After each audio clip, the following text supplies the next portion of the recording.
Tem alguma dúvida, alguma pergunta, alguma curiosidade? Querem comentar alguma coisa antes de começar o conteúdo? Não, professor. Tá. Pessoal, depois que eu abrir, então, o PowerPoint, vocês sabem, né, que eu não consigo acompanhar o chat, então, se vocês tiverem dúvidas ou pergunta, todo mundo tem microfone aqui? Alguém está sem microfone?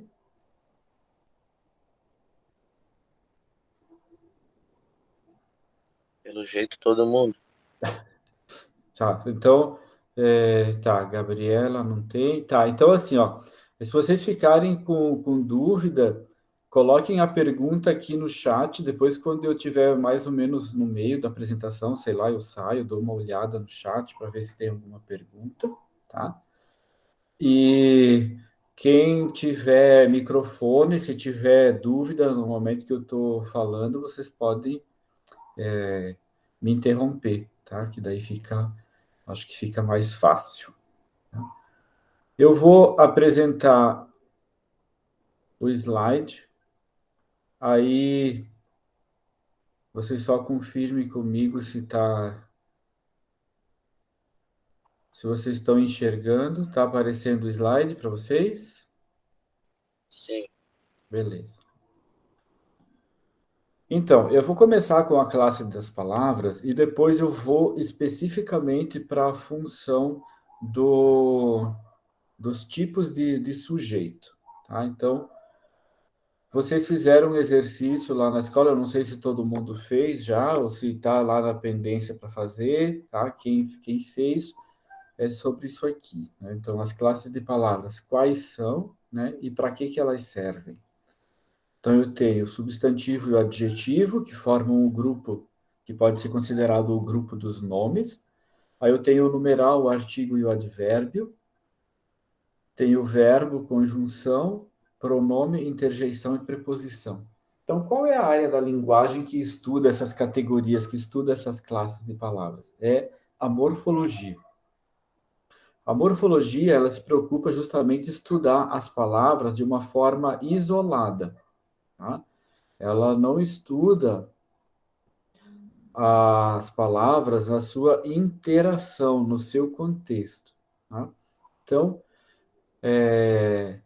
as classes de palavras, elas são, na verdade, divisões criadas na língua portuguesa, né, para estudar palavras de um modo mais isolado e mais específico. Tá? E dentro da gramática existem diferentes divisões, né, que estudam os fenômenos linguísticos de forma mais específicas, mas a morfologia é a área que vai tratar disso. Então, quando a gente não tem isso muito claro, quando a gente, né, dependendo do conteúdo, a gente acaba ficando com dúvida, então o diálogo, muitas vezes, representado aí nessa imagem, né, ele pode ter mais dúvidas e interrogações do que propriamente solução e bom entendimento. Tá? E aí, dentro desse grupo de palavras, a gente tem um grupo que são das variáveis e um grupo que é chamado de invariável. As variáveis são aquelas que variam em gênero, número e grau. Né? Gênero a gente tem na língua portuguesa masculino e feminino, e a gente tem singular e plural como número, e o grau é o aumentativo e diminutivo. Tá? Então, são essas três possibilidades de variação das palavras. Então, ora elas podem aparecer no masculino, ora no feminino, ora no singular, ora no plural, ora no aumentativo ou diminutivo. O aumentativo é, por exemplo, grandão, diminutivo, pequenininho. Né? Então, esses contrastes. E aí a gente tem essas três áreas que se interrelacionam dentro do estudo das classes de palavras: a semântica, a morfologia e a sintaxe. Como é que elas se articulam entre elas? Então, a morfologia é através do estudo das classes gramaticais, né, das classes de palavras, que a gente vai ver hoje. E a semântica é o significado, é o sentido das palavras. Né? Quando a gente pega um texto, a gente tem essas três coisas intercaladas. A gente tem o significado das palavras, a gente pode analisar as palavras a que classe elas pertencem para estabelecer uma ordem adequada, E tem a função sintática. Tá? Então, a sintaxe é a função sintática, é para que as palavras servem. Então, a gente tem frase, oração e período, para distinguir, né? A frase é qualquer enunciado que tenha algum sentido, não precisa ter verbo, tá? E a diferença é que na oração, obrigatoriamente, tem que ter verbo. E o período é que ele pode ser simples ou composto.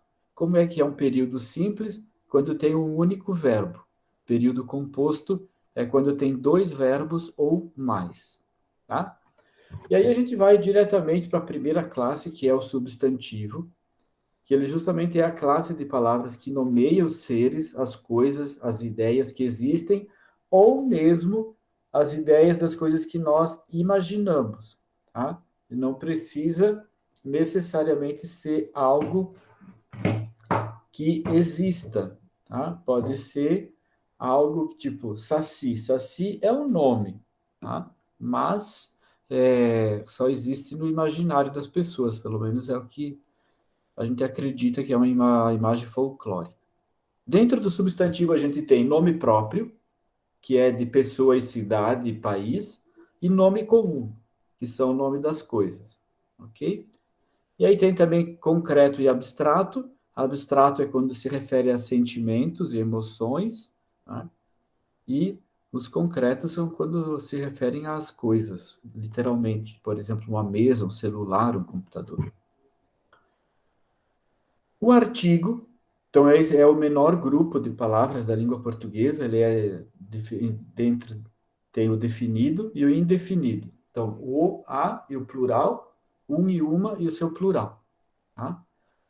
E a gente usa o diante de palavras ou termos masculinos e a gente estuda, desculpa, coloca o a no singular ou no plural, diante de palavras femininas. Tá? E os indefinidos ou indeterminados podem ser usados também da mesma maneira. O adjetivo, né, é a classe de palavras que caracteriza as qualidades expressas ou o estado dos seres. Então, por exemplo, o menino ficou contente, contente é um adjetivo. João é um rapaz inteligente, inteligente é adjetivo. A maçã estava saborosa, é saborosa adjetivo. Numa frase, por exemplo, eu teria: pegue um livro aleatório, abra na página 63 e comente a última frase. Se eu for analisar cada palavra ali dessa frase, eu tenho o pegar, que é um verbo, o que é o artigo, livro, que é o substantivo, e aleatório, que é adjetivo.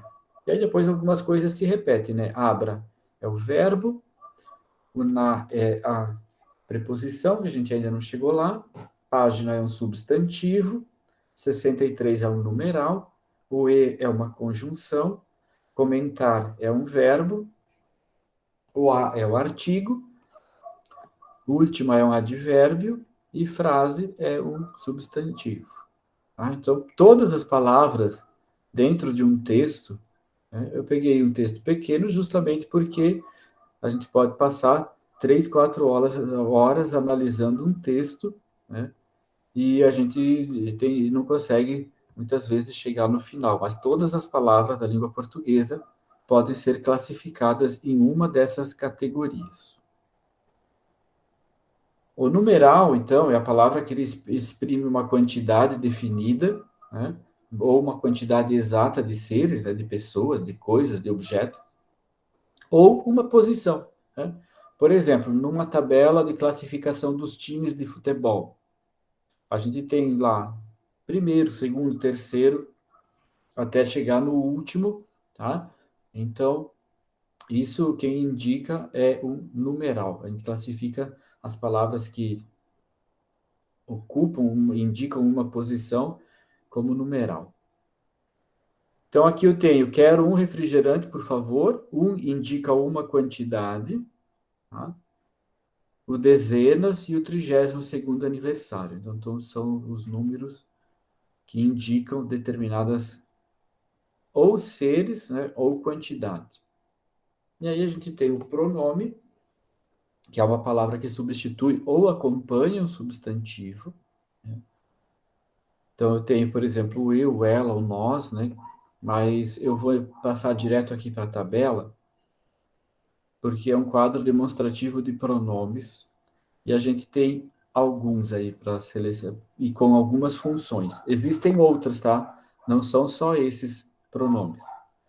Eu tenho, nesse resumo, eu tenho o seguinte: número, então, a gente tem singular e plural, e a pessoa aqui é pessoa do discurso ou pessoa gramatical, que é a primeira, segunda e terceira do singular, a primeira, segunda e terceira do plural.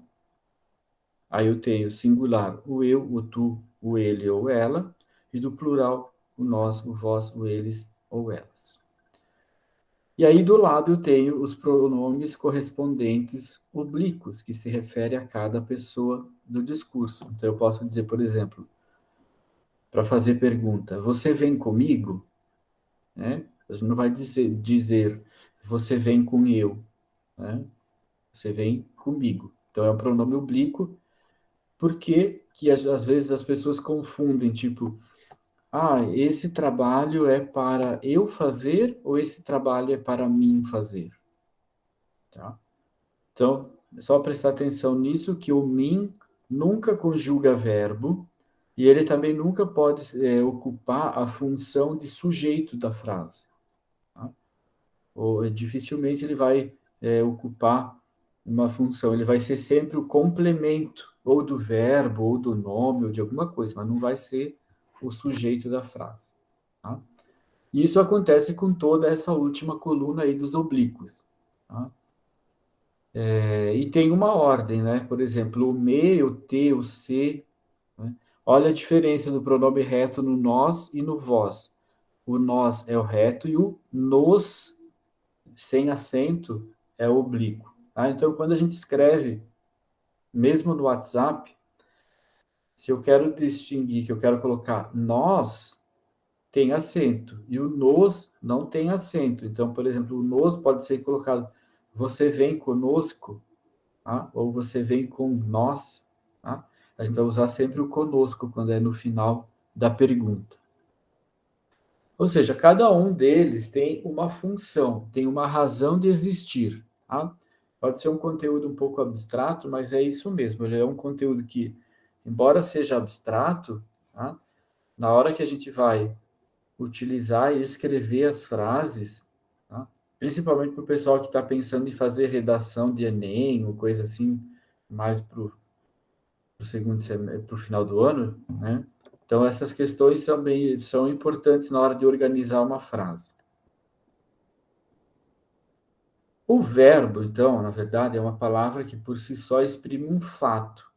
Em geral, é uma ação, um estado ou um fenômeno da natureza, tá? Então, eu tenho ali, por exemplo, chora, fez e corre.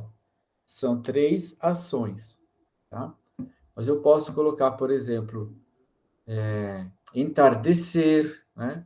Anoitecer, chover, são todos fenômenos da natureza, tá? E que indicam aí uma condição em que não vai ter sujeito na frase.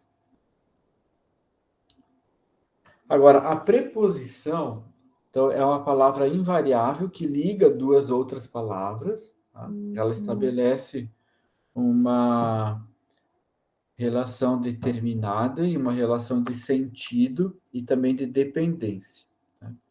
Ali eu coloquei só algumas, o ante não é antes, tá? É assim mesmo que escreve. Antes tem a ver com o verbo e ante significa diante de, tá?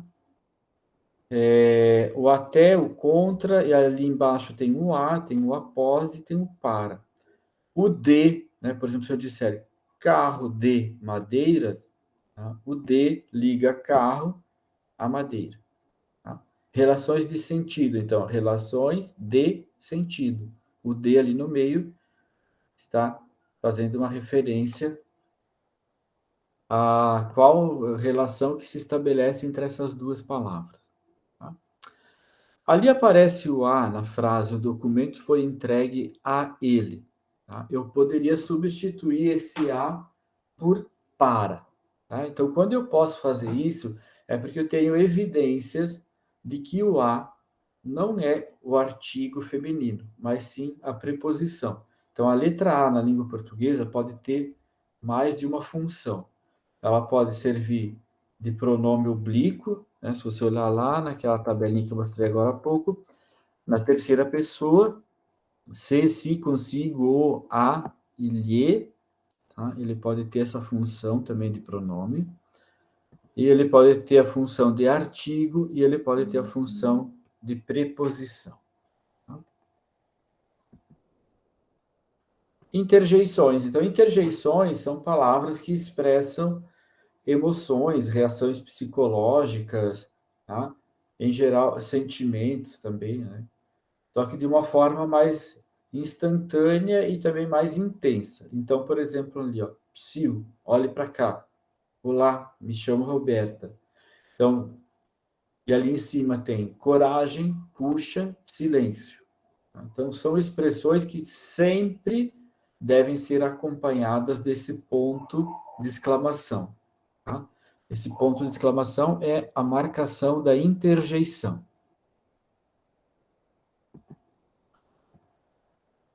O advérbio é uma palavra invariável, então que ela se relaciona sempre com o verbo para indicar uma circunstância, que pode ser de tempo, de lugar ou de modo, e indica quando é que o fato verbal ocorre. Então, palavra talvez, absolutamente, melhor, pior, ali, muito, aqui. Tá? São alguns exemplos de advérbios. Os advérbios são sempre invariáveis, tá? Eles não têm variação de masculino e feminino, nem de gênero, e alguns deles podem apresentar de intensidade, né, de grau, mas são poucos, tá? A maioria não passa por essa variação, por isso que são chamados de invariáveis. Em relação ao advérbio, né, tem, por exemplo, a palavra menos, tá? Quando indica quantidade, um advérbio de quantidade. Tá? Ele não tem o correlato menos, tá? Não tem, e não existe a palavra menos gente, menos fruta, menos qualquer coisa. Não se faz essa concordância no feminino. Tá? Por que as pessoas às vezes se confundem? Porque o muito, pode ser, eu posso ter muitas, tá? Porque ele pode ser um pronome, mas o menos nunca vai ser um pronome, vai ser sempre um advérbio. E por esse motivo, ele não faz concordância, tá? Então as pessoas podem se confundirem e fazer a concordância, mas não tem a palavra menos. E a conjunção, então, é a palavra invariável que liga duas orações, né, ou duas palavras da mesma função. Eu tenho aqui o logo, o portanto, o e, o porém. Esse e que está ali também funciona como conjunção. O mas, ao passo que. Tá? Então, são exemplos da classe das conjunções. Vou, mas não volto cedo. Então, eu tenho aqui um período composto, porque eu tenho o verbo ir no início, vou, e o verbo voltar depois da vírgula. Tá? Então, a conjunção vai ser sempre utilizada para unir as frases, tá? Porque as frases na língua portuguesa, elas começam com uma letra maiúscula e terminam com um ponto final. Tá? São duas coisas básicas, duas regrinhas básicas da escrita. Né? Então, começa a frase com letra maiúscula e só vai terminar quando tiver o ponto final da frase. Só que no meio pode ter uma frase longa, né? Vejam ali em cima, ó. Começa nas classes gramaticais e termina uma oração. São 4 linhas. Então, eu coloco vírgula no meio, coloco várias palavras. Né? Então, por exemplo, a própria palavra contudo, que está entre vírgulas ali, é uma conjunção. Tá?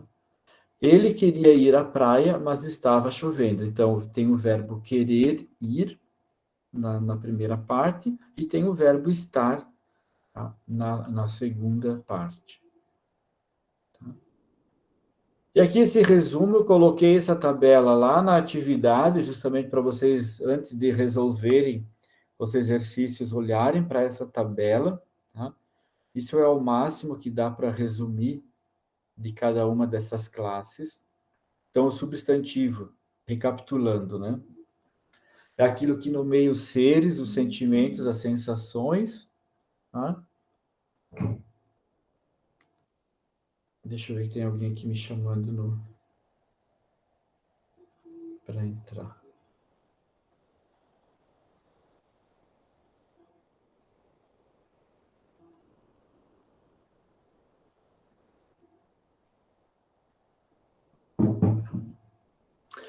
Tá, não é para entrar, é só alguém justificando a falta que não está na aula hoje. Então, indeterminado, né, em relação aos artigos, está ali de novo o resuminho de indeterminado e determinado. O adjetivo é a classe das características, né? Tudo sempre que aparecer característica de alguma coisa, ele é feito por meio de um adjetivo, né? Caracterização é feita por meio de um adjetivo. O pronome é aquela tabelinha que eu mostrei para vocês, mas existem outras, tá? A preposição também já ela serve para ligar uma palavra a outra e a conjunção serve para ligar uma frase a outra, tá? Então, preposição e conjunção, elas são parecidas, as duas têm por objetivo estabelecer uma relação entre as frases ou entre as palavras, porém, a conjunção, ela vai estabelecer um tipo de relação que é de coordenação ou subordinação.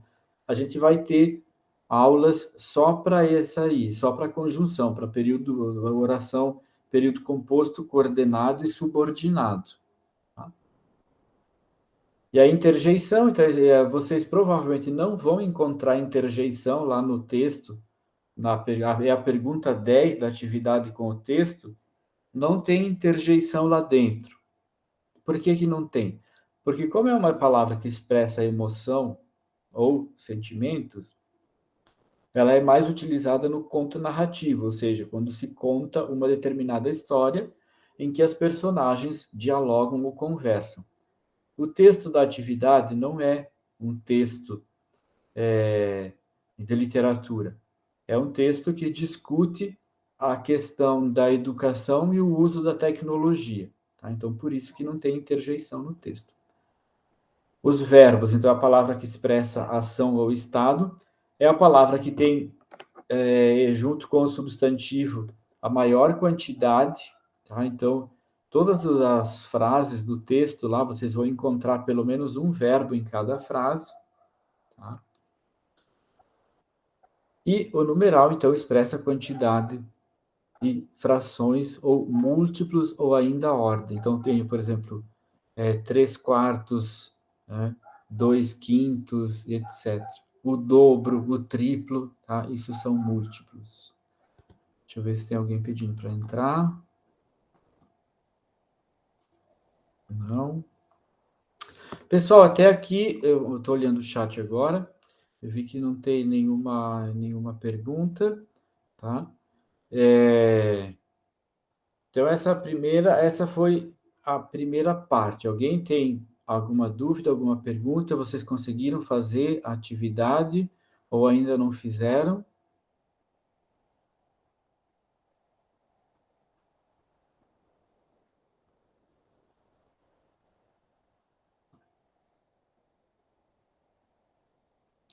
Quem não tem microfone pode colocar ali no chat a resposta. Tá? Bem, eu vou trocar de slide agora, tá? Porque a gente vai ver como essas funções sintáticas, como essas palavras são utilizadas. Tá? Estão vendo o outro slide? Sim.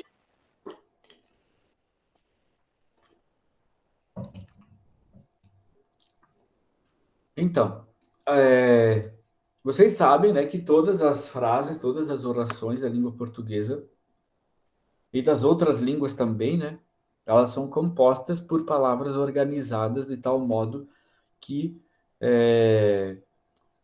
façam algum sentido. Tá? Então, a gente tem ali uma relação de uma frase, né? Reformei aquela cadeira velha, né? Se a gente fosse analisar aí, ó, a gente tem o verbo, reformei, aquela é um pronome, cadeira é substantivo e velha é uma característica. Tá? Então, qual é a função sintática? A gente vai estudar o que é função sintática e depois alguma coisa específica sobre o sujeito. Eu postei agora, essa semana já faz 15 dias, então, da atividade anterior, eu coloquei lá no portal e sexta-feira vai ser entregue atividade impressa, justamente sobre esse conteúdo desse slide agora, tá? O conteúdo do slide anterior foram sobre a atividade anterior, tá? E agora esse conteúdo é já relacionado à próxima atividade, tá? Esse conteúdo também eu trabalhei ontem em sala de aula, tá? Então a gente está tentando, eu estou tentando levar o mesmo conteúdo do presencial para o remoto, tá? Então, para tentar todo mundo fazer as mesmas atividades no mesmo tempo. Então, vamos ver. O que é a função sintática? Então, a função sintática é justamente o papel que cada uma das palavras, cada um dos termos da oração desempenha em relação aos outros. Tá? Deixa eu ver aqui, porque alguém está pedindo para entrar.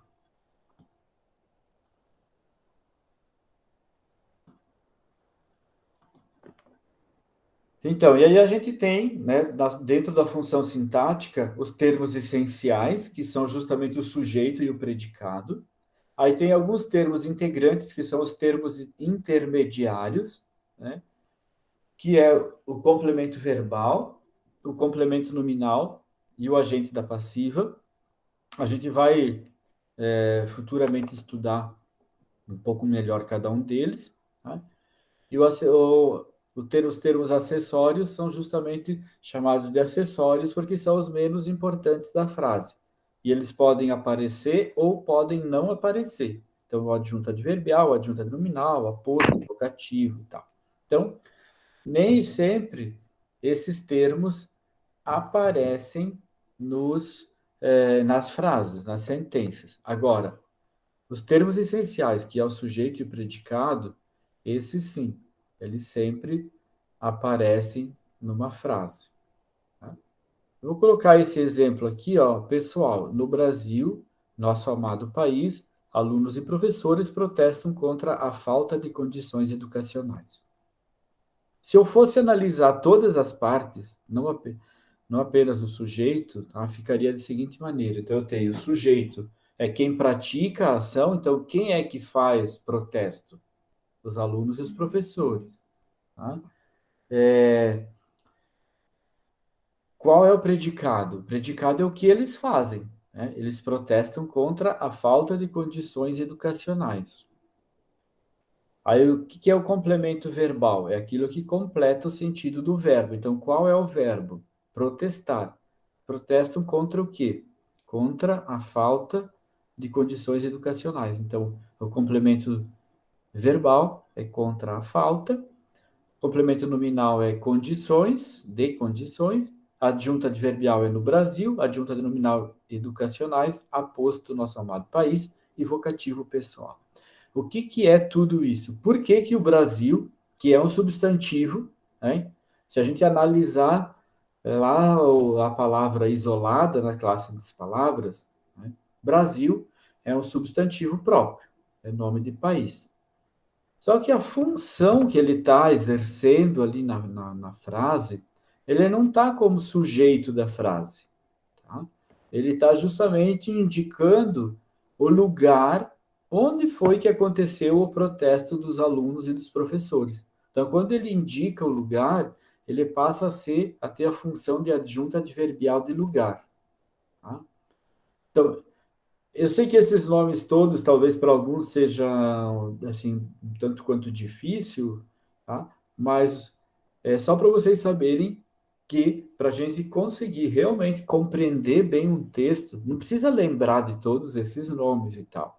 Mas se a gente compreende o texto, por que tem essas 3 vírgulas ali em cima? Pessoal, vírgula, no Brasil, vírgula, nosso amado país, vírgula. Tá?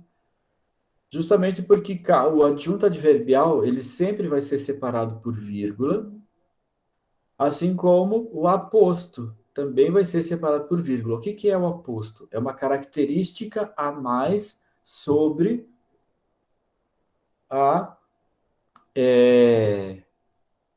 o Brasil. Tá? E o vocativo é justamente a maneira de como a gente chama alguém dentro da frase. Tá? Então, esse pessoal não é o sujeito da frase, porque não é o pessoal que está protestando contra a falta de condição. Quem está protestando são os alunos e os professores. Tá? Então, vocativo é o modo de chamar as pessoas. Olha a diferença dessa frase. Nosso amado país, o Brasil, protesta contra a falta de pessoal docente. Veja, elas são muito parecidas. Tá? Só que o que acontece? Nosso amado país é o sujeito, por quê? Quem é que está protestando agora? Quem está protestando agora não são os professores e os alunos, é o país. Tá? E Brasil passou a ser vocativo, aposto, e não mais complemento adjunto adverbial. Tá? Por que é aposto? Porque ele está dando uma característica a mais, está dando a informação de qual é o nosso amado país. Então, no exemplo 1, o nosso amado país desempenha a função de aposto, porque amplia o significado da palavra Brasil, mas no exemplo 2, o nosso amado país desempenha a função de sujeito, porque é o termo sobre o qual se fala alguma coisa. Tá? Essas duas frases do início são bem complexas, tá, para fazer a análise, e a gente vai, só vou mostrar aqui, então, ó, tem toda a frase tem sujeito, predicado, complemento verbal, complemento nominal, agente da passiva, adjunto adverbial, adjunto nominal, aposto e vocativo. Tá? Elas podem ter tudo isso, mas o que não pode faltar é o sujeito e o predicado.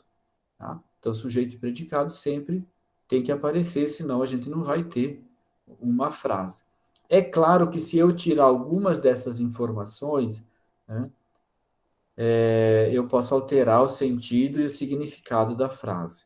Mas, né, mesmo assim, eu consigo compreender muitas vezes. Tá? Veja o vocativo aqui. Ó. É quando, por exemplo, um casal em casa, ou mesmo os pais chamam os filhos e tal. Um exemplo aqui, amor, tente chegar mais cedo. Tá? Esse amor aí é uma maneira que, em geral, o cônjuge usa para chamar o outro. Tá? Tem alguns que podem dizer, ô, seu demônio, vê se não chega tarde hoje. Né? Mas o demônio ele também vai servir como a mesma coisa do amor, tá? É vocativo, é o modo de chamar, ok? E aí a gente vai especificamente para o sujeito e para o predicado. Então, o sujeito é o termo sobre o qual se declara alguma coisa. Então, sujeito aqui, pessoal, não que significa uma pessoinha, tá? Não significa que tem que ser obrigatoriamente é uma pessoa, tá?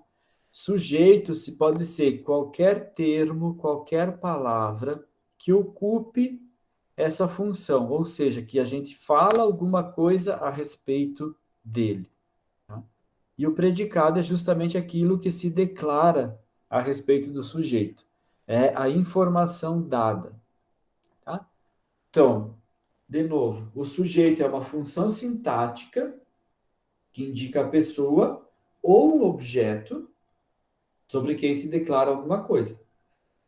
E, além disso, ele pode ser determinado ou indeterminado. Tá? E uma das formas para ajudar a determinar é justamente usando os artigos. Tá? Lembra lá, o o e o a são determinados, o um e o uma são indeterminados. Então, eles podem servir de acessório para indicar o sujeito. Nessa frase aqui, qual é a função sintática do pronome eu? Eu cheguei em casa à noite. É uma adjunta nominal, é um verbo, é um sujeito ou é um predicado? Quem se arrisca aí? Quem tem microfone pode responder. Quem chegou em casa à noite? Ah, então tem que fazer essa pergunta aí para o verbo. Quem chegou em casa à noite? O eu. Então, o eu é um Jeito. sujeito. Tá? Então, essa é a primeira parte do sujeito, que é bem fácil, que é o sujeito que está escrito, que está expresso ali, que a gente consegue enxergar. Tá? Então, quando tem um único núcleo, ele é o sujeito simples, né? No caso ali do eu, é o sujeito simples, porque só tem uma palavra, e ele é sujeito composto quando ele tem duas ou mais palavras. Então, cuidado, não é quando está no plural. Tá? Se eu digo, por exemplo, as vacas comem pasto, quantos núcleos eu tenho? Quantos sujeitos eu tenho? Mais de um? Um só, porque é só uma palavra, apesar de estar no plural, tá? Que são só as vacas. Para ser mais de um, eu tinha que ter assim, ó. As vacas e os bois pretos comem pastos. Aí eu tenho dois núcleos. Tá? Eu tenho as vacas e os bois. Então, quem vai determinar o núcleo, se é simples ou composto, não é o plural, tá? É a quantidade de palavras que estão sendo escritas na frase. Tá? Então, as palavras têm que aparecer. Então, se eu digo João e Maria comem bolo, quantos nomes eu tenho? Quantas pessoas comem bolo? Duas. Então, é um sujeito composto. Agora, se eu digo apenas nós comemos bolo, o nós é quantas palavras? Uma só. É uma só. Então, é sujeito simples, apesar de estar no indicar um coletivo, tá? Então, fiquem atentos que não é o plural que vai indicar se o sujeito é composto, é o número de palavras escritas na frase. Então, eu tenho ali, essa outra frase ali. O aluno não veio mais assistir a aula, tá? Onde está o sujeito? Aluno, tá? Bem fácil de identificar quando é sujeito simples e quando é sujeito composto. Agora acompanhe o raciocínio aqui comigo. É um texto aí de literatura, o texto retirado do Se Eu Fosse Sherlock Holmes. Houve uma hesitação. Algumas diziam estar acima de qualquer suspeita, outras que não se submetiam a nenhum inquérito policial. Venceu, porém, o partido das que diziam que não deve não ter. Eu esperava paciente. Por fim, quando vi que todas estavam resolvidas, lembrei que seria melhor quem fosse saindo despedir-se e partir. Eu tenho o verbo diziam, venceu e esperava. Observando esses três verbos, quem é o sujeito de diziam? A quem se refere a palavra? Quem dizia?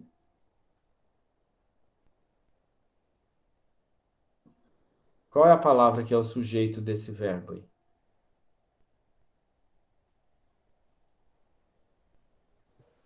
Vou lá para o chat. Alguém pode escrever no chat se quiser.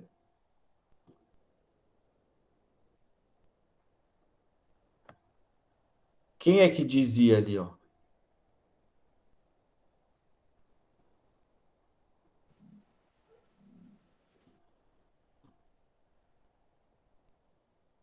A frase é essa, Sofia, ó. Algumas diziam estar acima de qualquer suspeita, outras que não se submetiam a nenhum inquérito policial. Algumas? Algumas, muito bem. Tá? Por que que é algumas? Tá? A gente vai olhar ali, né? Qual é a palavra que está escrita? É o algumas, que é o pronome. Tá? Esse é o pronome. Um dos pronomes, ele não estava naquela lista que eu mostrei antes, mas algumas são pronomes indefinidos, ó, tá no plural, mas só tem uma palavra. E venceu. A frase é a seguinte: venceu, porém, o partido das que diziam quem não deve não teme. Quem é o sujeito de venceu? Quem venceu?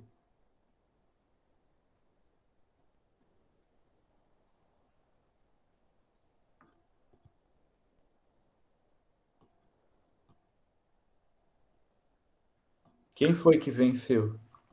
Partido? O partido, isso aí. Tá? Então, o partido é o sujeito da frase. E o esperava paciente está bem claro ali, né? Esse é o mais fácil de todos, que é o pronome eu. Então, os três, aqui nesse caso, são sujeitos simples, porque só tem uma palavra, né? Por exemplo, ó, eu e partido, tá? É uma palavra em cada frase. Algumas, né, apesar de estar no plural, é uma palavra só também, ok? E aí, outra frase aqui, ó. O eleitor confia na honestidade dos políticos. Quem é o sujeito da oração? E aí a resposta só pode ser um mané. Tá? Então é uma piadinha meio sem graça, mas o que revela? Que o aluno compreendeu a pergunta da professora? Né? Provavelmente não, porque ele deu uma resposta e se ele tivesse entendido a pergunta, ele saberia dizer quem é o sujeito da oração. Quem é o sujeito da oração? Quem vai responder? Eleitor? O eleitor. Ah, muito bem. Então, o sujeito é sempre o ser, né, que se fala alguma coisa. Então, o que a gente está falando do eleitor? Que ele confia na honestidade dos políticos. Tá? Então, é irônico, né, mas analisando a frase, né, a gente está falando do eleitor e a gente não está falando dos políticos. Tá? Então, a, o sujeito é esse, é de quem a gente está falando alguma coisa. Tá?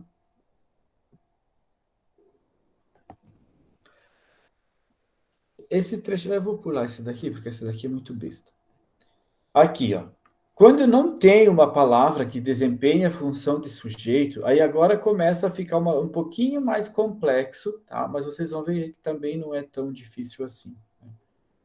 Que a desinência verbal também não é suficiente para se chegar a essa informação, então se afirma que o sujeito é indeterminado, tá? Então, o sujeito indeterminado é que ele não é explicitamente expresso na oração, na frase, né? E ele também não pode ser identificado pelo contexto. Tá? Então, a gente tem ali ó, 4 tipos de sujeito. O simples é que apresenta apenas um núcleo. O composto é que apresenta 2 ou mais núcleos. O desinencial ou oculto é aquele que pode ser identificado pela desinência verbal. Tá? A gente vai ver alguns exemplos depois. E o indeterminado é justamente aquele que não dá para saber quem é o sujeito da frase. E ainda tem alguns outros casos, né, que é da oração sem sujeito. Então, verbos com coisas da natureza, por exemplo, ontem choveu. Né? Ele não tem sujeito, porque quem é que fez chover? Não está dizendo nada, a gente só está dizendo que ontem choveu, mas o ontem não é o sujeito que faz chover. Tá? Assim como se eu digo, anoitece às 18 horas no sul do Brasil. Então, anoitece, quem é que anoitece? A noite, mas a noite não é sujeito, tá? E aí eu tenho, então, também algumas frases com o verbo haver, né, no sentido de existir, por exemplo, há 2 anos que eu não te vejo. Então, posso dizer que faz 2 anos que eu não te vejo, né? Posso substituir, mas mesmo assim, do verbo haver não tem sujeito. Tá?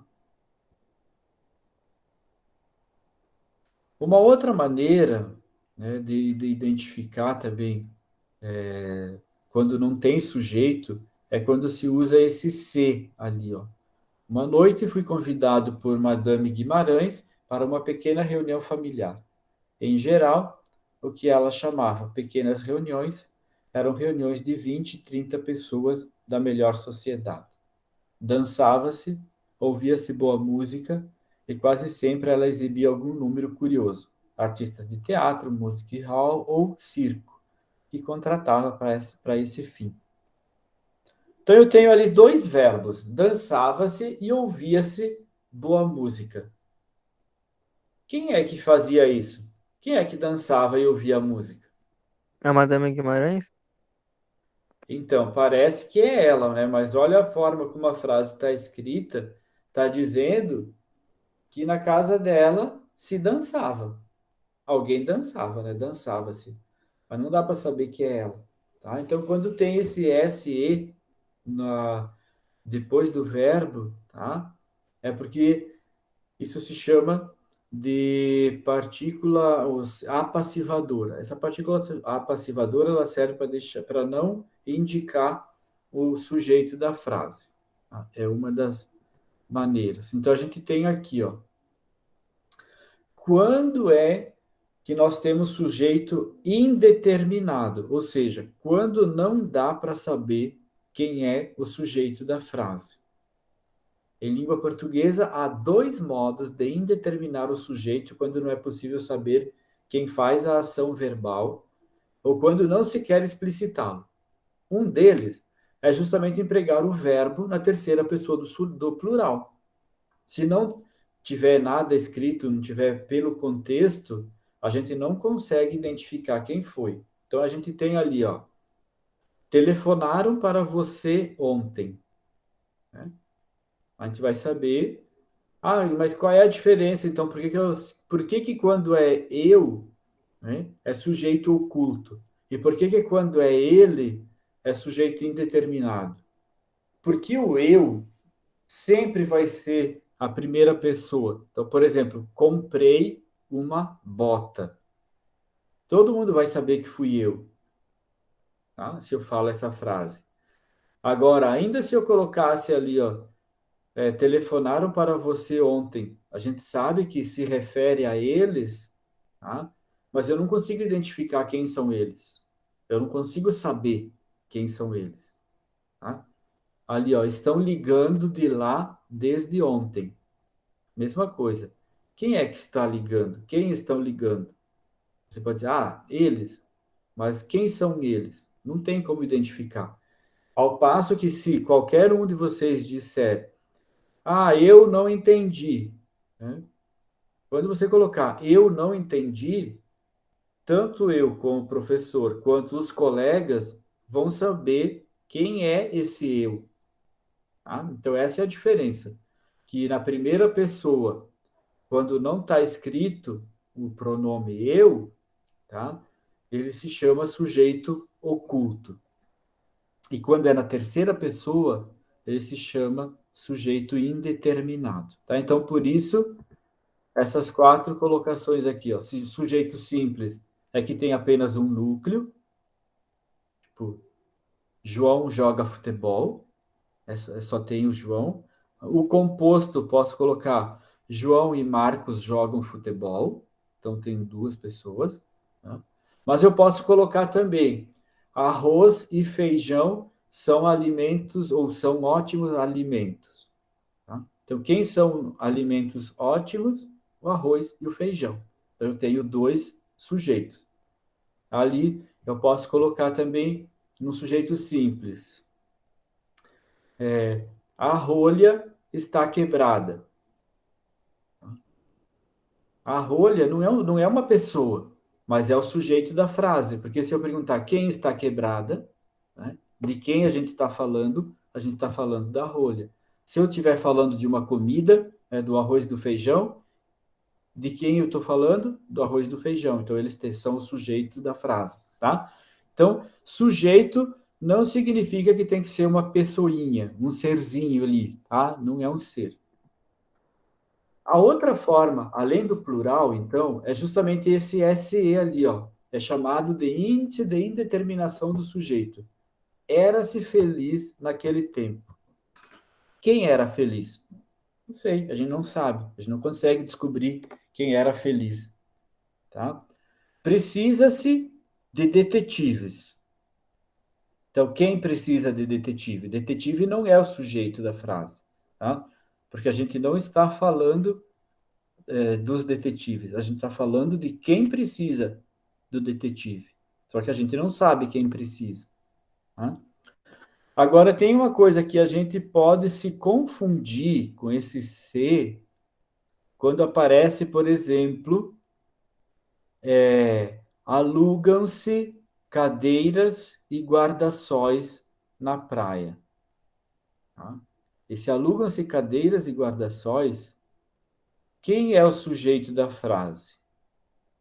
É justamente as cadeiras e os guarda-sóis. Tá? Porque se eu pergunto quem é alugado ou quem são alugados, tá?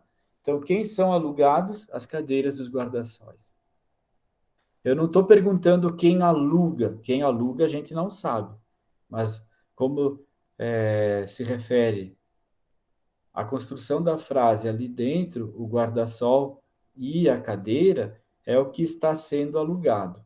Tá?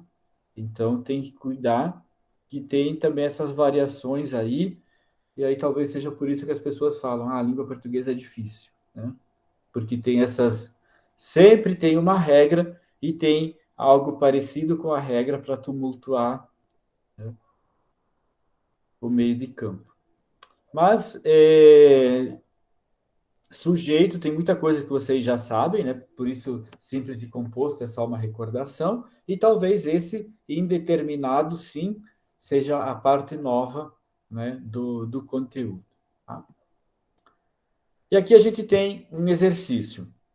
Gambás são animais silvestres protegidos por lei. Vamos deixá-lo em paz, que ele volta ao lugar dele, a mata. E aí ele está dentro da caixinha de correio ali, escondido, né? Um adulto falou que é para deixar que ele ia voltar. Não tem mais mata, tio. Cortaram tudo para fazer um condomínio. Então, primeiro tem uma crítica social ali sendo feita, né? Qual é a crítica que está sendo feita ali nesse quadrinho? O que eles estão criticando? Que estão tirando o larzinho dos animais? Que estão tirando o lar dos animais, ou seja, estão destruindo a mata, né? Essa é a crítica.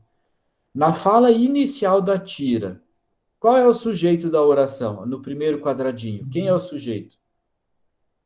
Olá? O gambá. E qual é a classificação lá das 4 que eu mostrei? O primeiro é o simples?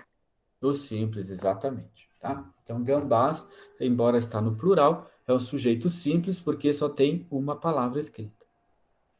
Qual é o sujeito da oração? Vamos deixá-lo em paz. Qual é a palavrinha que eu posso colocar aqui do lado do vamos? Quando eu digo vamos, eu estou me referindo a quem? Aos dois menininhos? E qual é a palavrinha que eu posso substituir para os dois? Quando eu quero incluir alunos e professores, qual é a palavra que eu vou usar? Um pronome. Porque Não. pronome é justamente que substitui os nomes, né?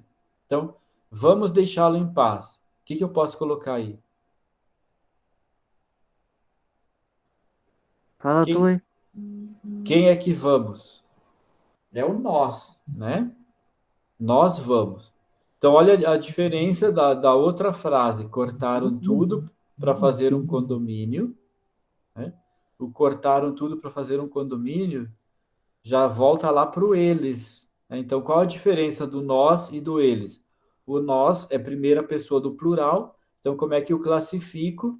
É o sujeito oculto, tá? Ou desinencial. E o outro que está no plural, tá? É sujeito indeterminado. Tá? Então, aqui, ó. Qual é o sujeito da forma verbal destacada, que é o cortaram, né? É o eles, tá? Mas o eles, a gente não tem como saber quem cortou, né? Porque ali, ó, cortaram tudo para fazer o condomínio. Não foi o condomínio que cortou. Então, o condomínio não é o sujeito da frase. Alguém cortou, mas também não é nem as criancinhas e nem o adulto que está ali com elas. Tá? Então, quando a gente não sabe, a gente chama de indeterminado. Ok? E aqui a gente tem uma outra atividadezinha, também fácil, mas que chama atenção para algumas questões. Então, a tirinha é a seguinte: filme de terror para larvas. Toque, toque, toque. O pica-pau fura o tronco em busca de alimento.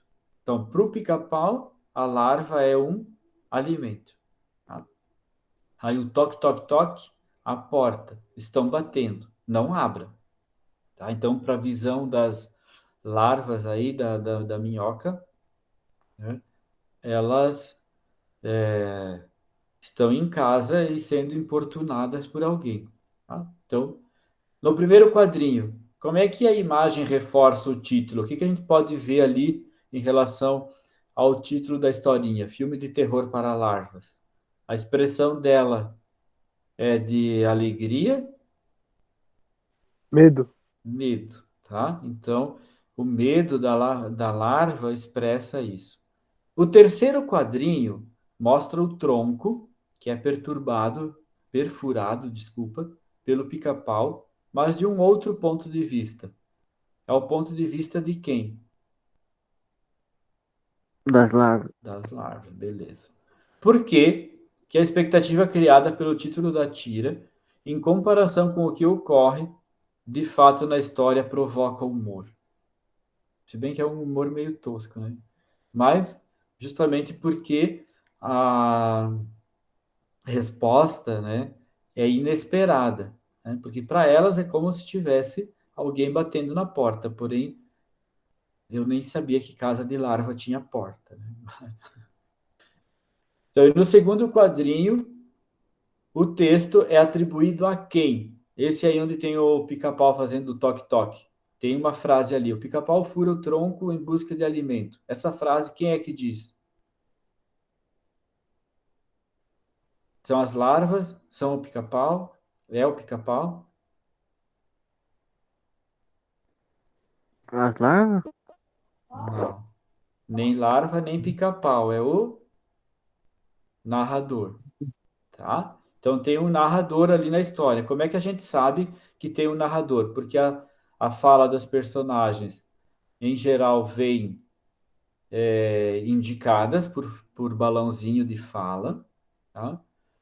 Os toque-toque da vida, os sons são colocados, são chamados de onomatopeia e não são chamados de fala.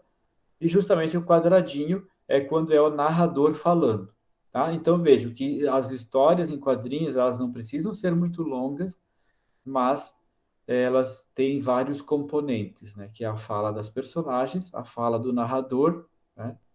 E a reação de cada um. Na frase do segundo quadrinho,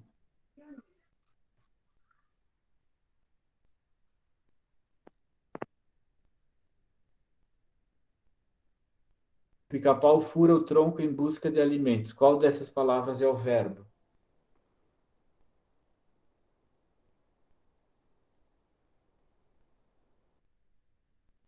Furar.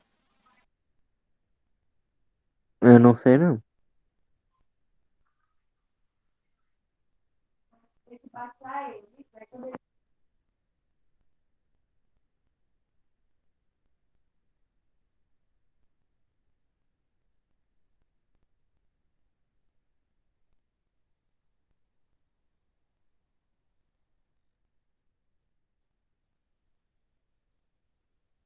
Busca?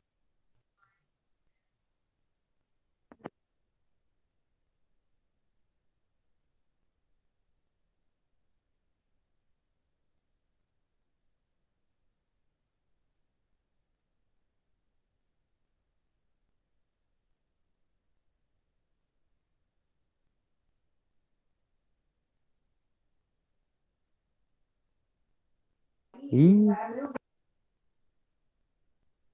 Professor saiu? uhum. Ué?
Pode sair, só pra avisar.